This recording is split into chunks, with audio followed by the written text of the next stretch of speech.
বাংলাদেশ আওয়ামী লীগের ৭৫তম প্রতিষ্ঠা বার্ষিকী উদযাপন উপলক্ষে বাংলাদেশ আওয়ামী যুবলীগের কেন্দ্রীয় কর্মসূচি অনুযায়ী চট্টগ্রাম দক্ষিণ জেলা যুবলীগের উদ্যোগে বিশাল বর্ণাঢ্য র্যালি জেলা যুবলীগের সভাপতি দিদারুল ইসলাম চৌধুরীর সভাপতিত্বে এবং সাধারণ সম্পাদক মোহাম্মদ জহুরুল ইসলামের সঞ্চালনায় অনুষ্ঠিত হয়।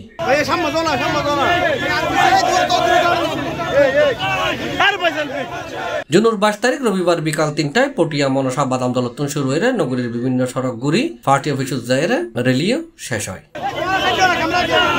এতে প্রধান অতিথি হিসেবে উপস্থিত আছেন চট্টগ্রাম দক্ষিণ জেলা আওয়ামী লীগের সভাপতি বীর মুক্তিযোদ্ধা মোতাহারুল ইসলাম চৌধুরী এমপি। বিশেষ অতিথি হিসেবে উপস্থিত আছেন পটিয়া উপজেলা পরিষদের চেয়ারম্যান দিদারুল আলম। এই সময় আর উপস্থিত আছেন জেলা যুবলীগের সহসভাপতি মুর্তজা কামাল চৌধুরী, তৌহিদুল আলম, মাইনুদ্দিন চৌধুরী, যুগ্ম সম্পাদক শফিউল আজম শেফু, মুরিদুল আলম মুরাদ, সাংগঠনিক সম্পাদক বেলাল হোসেন মিটু, আবিদ হোসেন, নুরুল আমিন, দপ্তর সম্পাদক রাজু দাস হিরু, কুতুবুদ্দিন শাহ আইমন, আব্দুল হান্নান লিটন, হাসানুল্লাহ চৌধুরী, নাজিমুদ্দিন ভুঁইয়া, জহিরুদ্দিন, আসাম ইদ্রিস, ওসমান আলী, মোহাম্মদ হারেস চৌধুরী, আব্দুল হান্নান ফারুক, আব্দুল মালান রানা, সাইম কবির সহ আরো বহুত কেউ।